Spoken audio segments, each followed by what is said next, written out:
ಇವತ್ತು ಸಿಂಪಲ್ ಆಗಿ ಥಟ್ ಅಂತ ಮಾಡುವಂಥ ಒಂದು ಸಾಂಬಾರ್ ರೆಸಿಪಿನ ತಿಳಿಸ್ಕೊಡ್ತಾ ಇದ್ದೀನಿ. White rice, ghee rice, dosa, idli ಜೊತೆಗೆಲ್ಲ ಸೂಪರ್ ಆಗಿರುವಂಥ ಈ ಸಾಂಬಾರ್ ಮಾಡೋದಂತೂ ತುಂಬ ಈಸಿ. ಯಾವಾಗಲೂ ಮಾಡೋ ಸಾಂಬಾರ್ಗಿಂತ ಈ ಸಾಂಬಾರ್ ಸ್ವಲ್ಪ ಡಿಫ್ರೆಂಟ್ ಆಗಿರುತ್ತೆ, ಟೇಸ್ಟ್ ಕೂಡ ಸಕ್ಕತ್ತಾಗಿರುತ್ತೆ. ತುಂಬ ಸಿಂಪಲ್. ಬನ್ನಿ ಯಾವ ರೀತಿ ಮಾಡೋದು ಅಂತ ನೋಡೋಣ. ಮೊದಲು ಒಂದು ಪ್ರೆಷರ್ ಕುಕ್ಕರ್ ತಗೊಂಡು ಅರ್ಧ ಕಪ್ ಮೈಸೂರು ಬೇಳೆ, ಅರ್ಧ ಕಪ್ ತೊಗರಿ ಬೇಳೆ, ಅರ್ಧ ಕಪ್ ಹೆಸರು ಬೇಳೆ ಸೇರಿಸ್ಕೊಂಡಿದ್ದೀನಿ. ಈ ಮೂರು ರೀತಿಯಾದಂಥ ಬೇಳೆಗಳನ್ನು ಮಿಕ್ಸ್ ಮಾಡಿ ನೀವು ಸಾಂಬಾರು ಮಾಡಿ ನೋಡಿ, ಖಂಡಿತ ನಿಮ್ಗೆ ಇಷ್ಟ ಆಗುತ್ತೆ. ಈಗ ಈ ಬೇಳೆಗಳನ್ನು ನೀಟಾಗಿ ತೊಳ್ಕೊಂಡು 2 ಕಪ್ ನೀರು ಸೇರಿಸ್ಕೊಳ್ಳಿ. ಅಂದರೆ ಬೇಳೆ ಮುಳುಗುವಷ್ಟು ನೀರು ಸೇರಿಸ್ಬಿಟ್ಟು ಅರ್ಧ ಟೀ ಸ್ಪೂನ್ ಅಡುಗೆ ಎಣ್ಣೆ ಸೇರಿಸಿ ಲಿಡ್ನ ಕ್ಲೋಸ್ ಮಾಡಿ ಮೀಡಿಯಂ ಫ್ಲೇಮಲ್ಲೇ 4 ವಿಷಲ್ ಕೂಗಿಸ್ಕೊಳ್ಬೇಕು. ನೋಡಿ, ಕರೆಕ್ಟಾಗಿ 4 ವಿಷಲ್ ಕೂಗಿಸ್ಕೊಂಡಿದ ನಂತರ ಕುಕ್ಕರ್ ಪೂರ್ತಿಯಾಗಿ ಪ್ರೆಷರ್ ರಿಲೀಸ್ ಆದಮೇಲೆ ಲಿಡ್ ಓಪನ್ ಮಾಡ್ಕೊಳ್ಬೇಕು. ನೋಡಿ, ಬೇಳೆ ಈ ರೀತಿ ನುಣ್ಣಗೆ ಬೆಂದಿರಬೇಕು. ಸೌಟಲ್ಲೇ ಈ ರೀತಿ ಮ್ಯಾಶ್ ಮಾಡ್ಕೊಳ್ಳಿ, ಅಥವಾ ಮ್ಯಾಶರಿಂದ ಚೆನ್ನಾಗಿ ಮ್ಯಾಶ್ ಮಾಡಿ ಸೈಡ್ಗೆ ತೆಗೆದಿಟ್ಕೊಂಡು ಗ್ಯಾಸ್ ಸ್ಟವ್ ಮೇಲೆ ಮತ್ತೊಂದು ಕಡಾಯಿ ಇಟ್ಕೊಂಡು 4 ಟೇಬಲ್ ಸ್ಪೂನ್ ಎಣ್ಣೆ ಸೇರಿಸ್ಕೊಳ್ಳಿ. ಎಣ್ಣೆ ಬಿಸಿಯಾಗಿದ್ದ ತಕ್ಷಣ ಅರ್ಧ ಟೀ ಸ್ಪೂನ್ ಸಾಸಿವೆ, ಅರ್ಧ ಟೀ ಸ್ಪೂನ್ ಜೀರಿಗೆ ಸೇರಿಸ್ಬಿಟ್ಟು ಇದರ ಜೊತೆಗೇ ಒಂದು 7 ರಿಂದ 8 ಎಸ್ಲು ಬೆಳ್ಳುಳ್ಳಿನ ಸ್ವಲ್ಪ ಲೈಟಾಗಿ ಜಜ್ಜಿಬಿಟ್ಟು ಸೇರಿಸ್ಕೊಂಡು ಫ್ರೈ ಮಾಡ್ಕೊಳ್ಬೇಕು.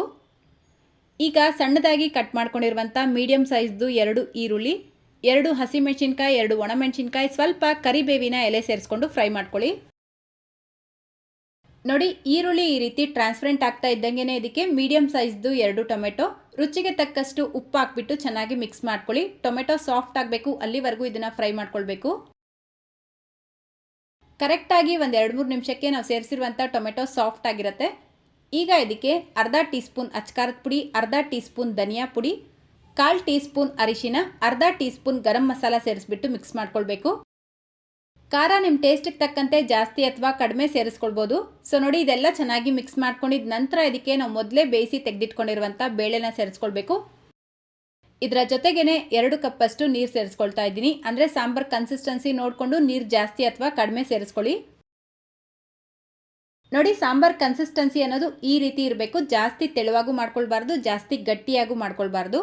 ಈಗ ಇದನ್ನು ಹೈ ಫ್ಲೇಮಲ್ಲೇ ಕುದಿಯೋದಕ್ಕೆ ಬಿಡಬೇಕು.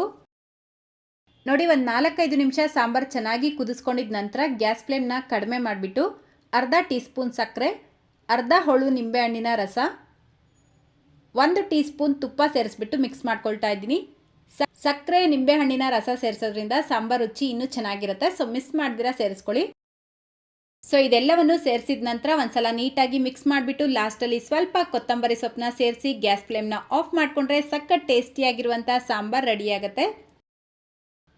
ಈ ರೀತಿ ಬಿಸಿ ಬಿಸಿ ಅನ್ನದ ಜೊತೆಗೆ ಈ ಸಾಂಬಾರಂತೂ ಎಕ್ಸಲೆಂಟ್ ಆಗಿರುತ್ತೆ. ನಾನಿಲ್ಲಿ ಸ್ವಲ್ಪ ಉಪ್ಪಿನಕಾಯಿ ಮತ್ತು ಮದ್ದೂರು ವಡೆ ಜೊತೆಲಿ ಸರ್ವ್ ಮಾಡಿದ್ದೀನಿ. ಮದ್ದೂರು ವಡೆ ರೆಸಿಪಿ ಈಗಾಗಲೇ ಶೇರ್ ಮಾಡಿದ್ದೀನಿ, ಲಿಂಕ್ ಡಿಸ್ಕ್ರಿಪ್ಷನ್ ಬಾಕ್ಸಲ್ಲೂ ಕೊಟ್ಟಿರ್ತೀನಿ, ನೀವು ಚೆಕ್ ಮಾಡ್ಕೊಳ್ಬೋದು. ಸೊ ಇವತ್ತಿನ ಈ ಸಾಂಬಾರ್ ರೆಸಿಪಿ ನಿಮ್ಮೆಲ್ಲರಿಗೂ ಇಷ್ಟ ಆಗಿದೆ ಅಂತ ಅಂದ್ಕೊಳ್ತೀನಿ. ಇಷ್ಟ ಆಗಿದ್ರೆ ಈ ವಿಡಿಯೋಗೊಂದು ಲೈಕ್ ಮಾಡಿ, ನಿಮ್ಮ ಫ್ರೆಂಡ್ಸ್ ಮತ್ತು ಫ್ಯಾಮಿಲಿಯವ್ರ ಜೊತೆಗೂ ಈ ವಿಡಿಯೋನ ಶೇರ್ ಮಾಡ್ಕೊಳ್ಳಿ ಅಂತ ಹೇಳ್ತಾ, ಇದೇ ರೀತಿ ಮತ್ತೊಂದು ಟೇಸ್ಟಿಯಾಗಿರುವಂಥ ರೆಸಿಪಿಯೊಂದಿಗೆ ಮತ್ತೆ ಸಿಗೋಣ. Thank you.